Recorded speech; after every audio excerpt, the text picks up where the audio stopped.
स्वागत है। आज हम बात करेंगे मंडल आयोग की।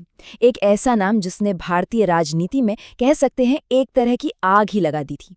पर ये असल में था क्या? चलिए इसे थोड़ा आसान भाषा में समझते हैं। तो चलिए मंडल कमीशन की कहानी में थोड़ा गहराई से उतरते हैं। ये एक ऐसा आयोग था जिसने भारत के सोशल और पॉलिटिकल फैब्रिक को हमेशा के लिए ही बदल कर रख दिया।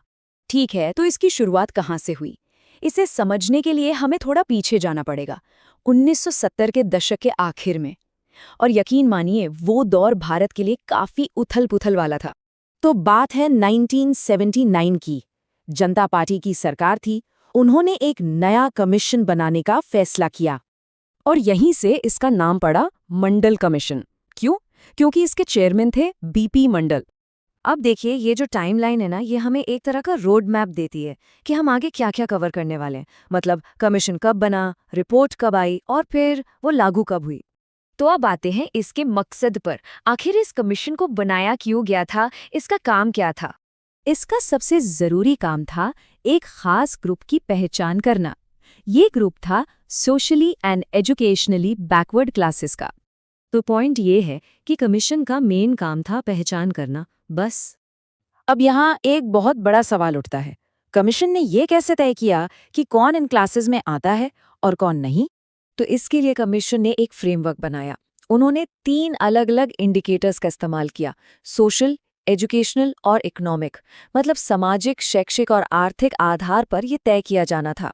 तो अपना पूरा काम करने के बाद कमीशन ने अपनी रिपोर्ट दी और इस रिपोर्ट में एक ऐसी सिफारिश थी जो कह सकते हैं ऐतिहासिक बनने वाली थी। रिपोर्ट आई 1980 में और इसके केंद्र में था एक बहुत ही पावरफुल नंबर, 27%। जी हाँ, 27%। कमीशन ने सिफारिश की कि अदर बैकवर्ड क्लासेस यानी ओबीसीज के लिए सरकारी नौकरियों और एजुकेशनल इंस्टीट्यूशंस में 27% का रिजर्वेशन होना चाहिए। लेकिन देखिए, एक सिफारिश तो सिर्फ कागज पर होती है ना, जब तक उसे कानून न बनाया जाए। तो चलिए देखते हैं कि आखिर ये लागू कैसे हुई। तो रिपोर्ट सबमिट होने और उसे लागू करने के बीच पूरे 10 साल का फासला था।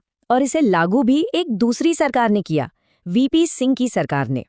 तो जो सबसे जरूरी बातें हमें याद रखनी हैं वो सब यहाँ हैं।